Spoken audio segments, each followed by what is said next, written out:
구하시는 것, 이런 말씀으로 이 새벽에 은혜를 나누도록 하겠습니다. 하나님께서는 지금 이스라엘 백성들을 재판장으로 불러 모으시고 이들에게 말씀해주고 설명해주고 있습니다. 이들이 가지고 있는 불만이 이것이었습니다. 이르시기를 내 백성아 내가 무엇이게 내가 행하였으며 무슨 일로 너를 괴롭게 하느냐 너는 내게 증언하라 이렇게 말하는 걸로 봐서 하나님 앞에 이스라엘 백성들이 하나님 왜 우리를 이렇게 여러 가지 율례와 규례로 어렵게 하시고 힘들게 하십니까? 라고 질문하고 있는 것이죠.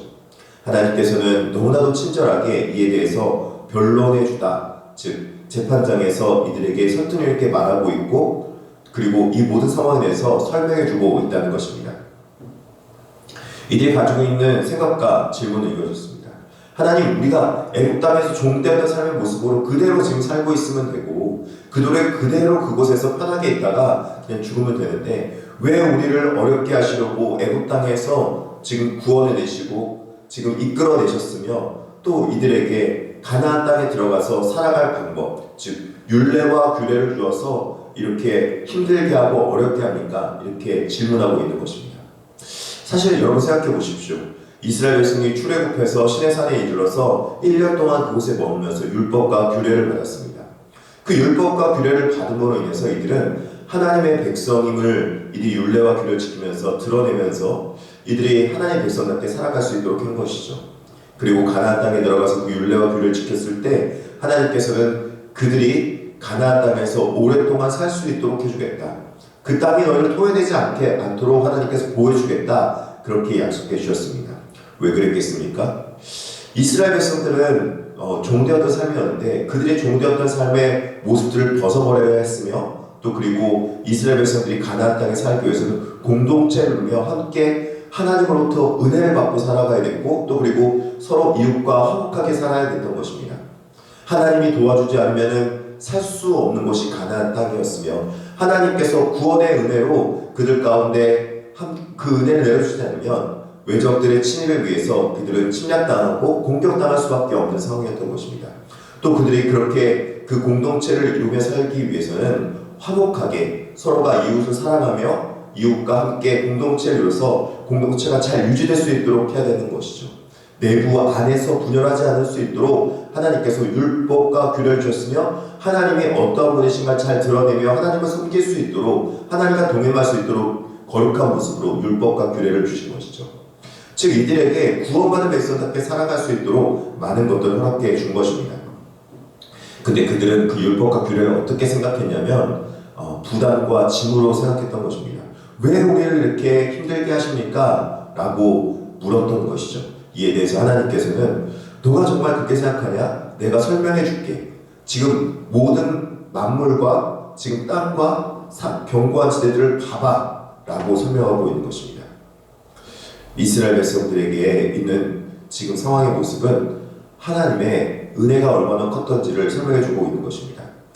4절과 5절과 6절에 보니까 애굽 땅에서 인도해야 된 종로를 타였던 집에서 내가 속량해내지 않았느냐 기억해보라 그렇게 말씀하고 있고 모압 발락이 지금 악한 선지자 발람을 불러내서 발람에게 내가 저주를 좀 저주 좀 해봐 그렇게 말하고 있을 때 하나님께서 발람을 막으셔서 그들을 저주하지 못하도록 막으셨다는 것입니다.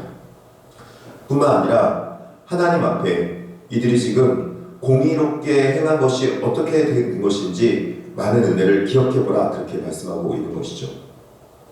하나님께서 공의롭게 이들을 이끄시고 또 인도하셔서 시딤에서 길갈까지 요단강을 건너 약속의 땅까지 들어가는 여정을 인도하시고 지키셨던 것입니다.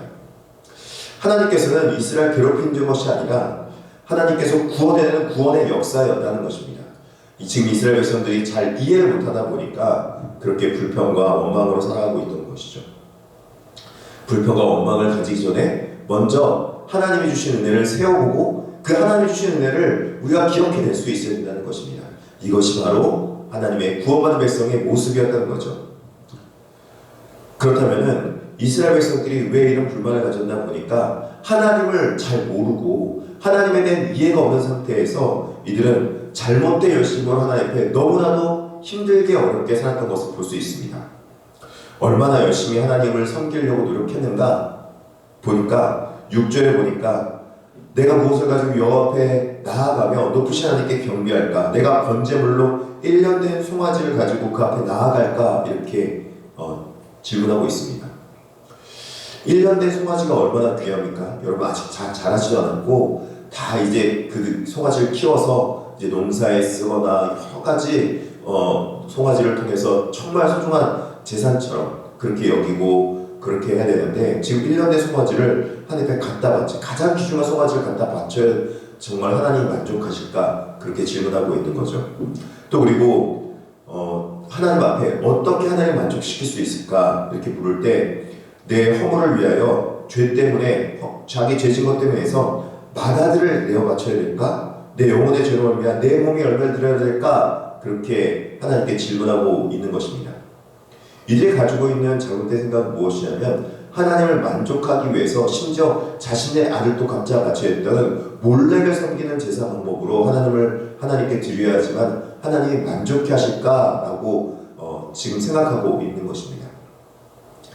이들이 일반 하나님의 법칙이 아니라 지금 세상 속에 있는 우상 숭배 법칙으로 하나님을 섬기려고 했던 것이고 그렇게 해야지만 하나님 만족하여서 지금 하나님께서 우리에게 복을 주시고 은혜 주실까 이렇게 생각하고 있었던 것입니다. 이들은 지금 잘못된 생각을 가지고 있는 것이죠. 오해의 생각을 가지고 있는 것입니다. 이에 대해서 하나님께서는 하나님에 대해서 너희가 너무 모르고 있구나.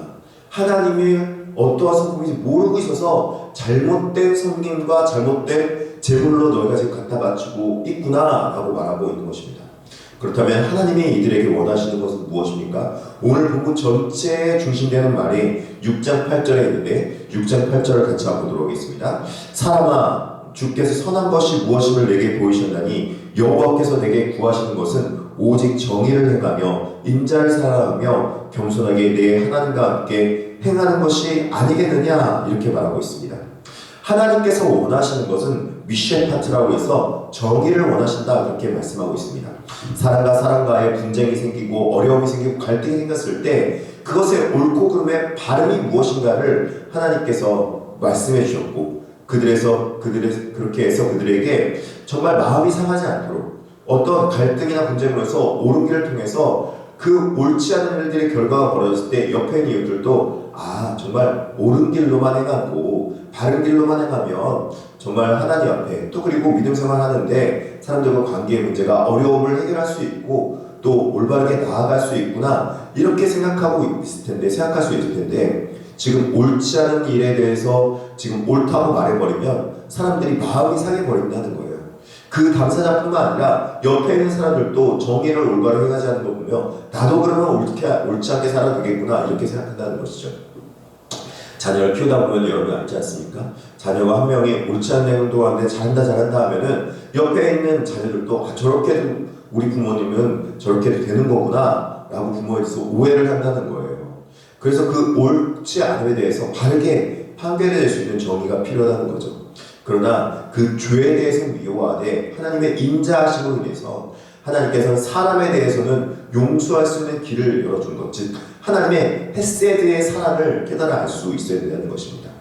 또 그런 하나님 앞에 원망과 불평하기보다는 겸손하게 그 하나님의 말씀을 따라서 정의와 공의를 행하시는 하나님 앞에 동행하며 말씀과 함께 동행하는 삶을 원하는 것이 하나님의 뜻이었다는 것입니다.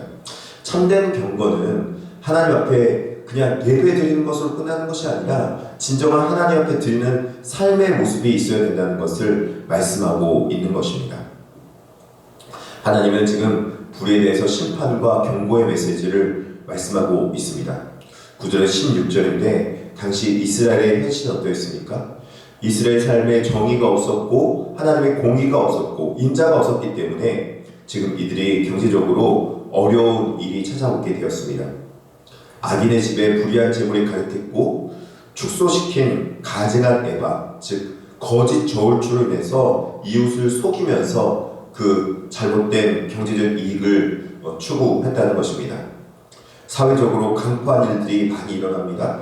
부자들이 폭력을 휘둘렀고 주민들은 거짓말을 일삼았습니다. 왜냐하면 옳고 그름에 대한 올바른 판결이 없기 때문에 이렇게 해도 되는구나, 하나님은 이렇게 해도 아무렇게 관여하지 않고 있구나 라는 오해를 했다는 것이죠.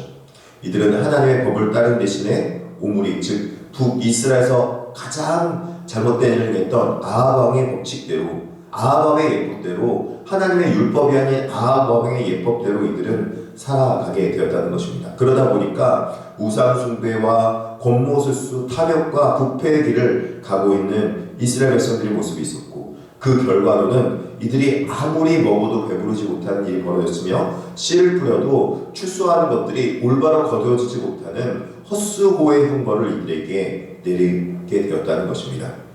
하나님께서 이들이 아무리 애쓰고 수고해도 수고한 것의 대가를 못 얻도록 하나님께서 막으셨다는 것이죠. 아니, 오히려 하나님께 막으셨다기보다는 그들의 삶 자체가 헛수고의 삶을 살아갈 수밖에 없게 되는 결과가 있게 되었다는 것입니다. 하나님께서는 이들에게 겸손하게 하나님과 동행하며 정의와 공의를 행하는 것을 원하셨다는 것입니다. 그러기 위해서는 하나님께서 원하시는 뜻대로 올바른 정의가 회복되며 또 그 가운데 정의가 회복되지만 그것으로 사람을 정죄하는 것이 아니라 자비와 또 그들에게 인내하심으로, 사랑으로 그들을 끌어안으시기 원하셨던 하나님의 모습이 있다는 것입니다. 겸손히 주와 동행함을 원하시는 모습이 있었다는 것입니다. 이걸 통해서 하나님과 동행하는 삶을 살 수 있도록 원하셨던 모습이 바로 이들 가운데 있었던 것입니다. 이 모습을 이루기 위해서 이 땅 가운데 예수 그리스도께서 오셔서 2000년 전에 그분이 우리에게 옳은 일이 무엇인지에 대해서, 우리의 죄에 대해서, 죄에 대한 값을 자기 자신으로 치르심으로 인해서 오히려 하나님의 아들이신 그분이 우리를 대신해서 희생함으로 인해서 그 모든 대가를 치르시고 속량하셨을 뿐만 아니라 하나님께서는 사람을 구원할 수 있는 길도 열어주셔서 예수 그리스도의 길로 행하는 자들에게 구원의 길을 열어주신 것입니다. 하나님의 사랑을 보여주시고 정의와 공의를 실천해 보이셨던 하나님이십니다. 이제 예수 그리스도를 따라 살면은 우리는 그분으로 인하여서 온전히 율법을 완성하신 그분의 사랑을 받고 율법이 완성된 길로 갈 수 있는 길이 열린 것입니다. 그래서 그 삶을 통해서 이웃들에게 하나님의 사랑과 은혜를 베풀 수 있는 거룩한 백성이 될 수 있도록 우리를 만드셨던 것이죠. 하나님의 사랑은 이토록 깊고 넓으시며 그 뜻이 정말로 우리가 헤아리기 어려울 정도로 큰 분이시라는 것입니다. 그분에게 오늘도 하루를 의뢰하면서 주님 앞에 은혜 받은 백성으로 살아가는 저희 여러분들 진심으로 축복합니다. 하나님의 정의와 공의가 삶으로 나타내지기를 진심으로 축원합니다. 기도하시겠습니다. 자비하시고 은혜로우신 하나님 아버지, 오늘 한 날도 우리의 삶 가운데서 하나님의 자비하심과 공의로우심이 잘 드러나게 하여 주시옵소서. 그리하여서 하나님이 기뻐하신 삶의 모습이 우리 삶 가운데서 넘쳐 흘러나게 하여 주시옵시고, 그 사랑과 자비하심으로 인해서 많은 백성들에게 거룩한 하나님의 은혜가 흘러가며 하나님이 얼마나 사랑이 많으시고 정의로우시며 공의로운 분이신지 잘 드러낼 수 있도록, 그래서 하나님의 영광을 드러내는 거룩한 백성 될 수 있도록 주께서 함께하여 주시옵소서. 감사하며 예수님의 이름으로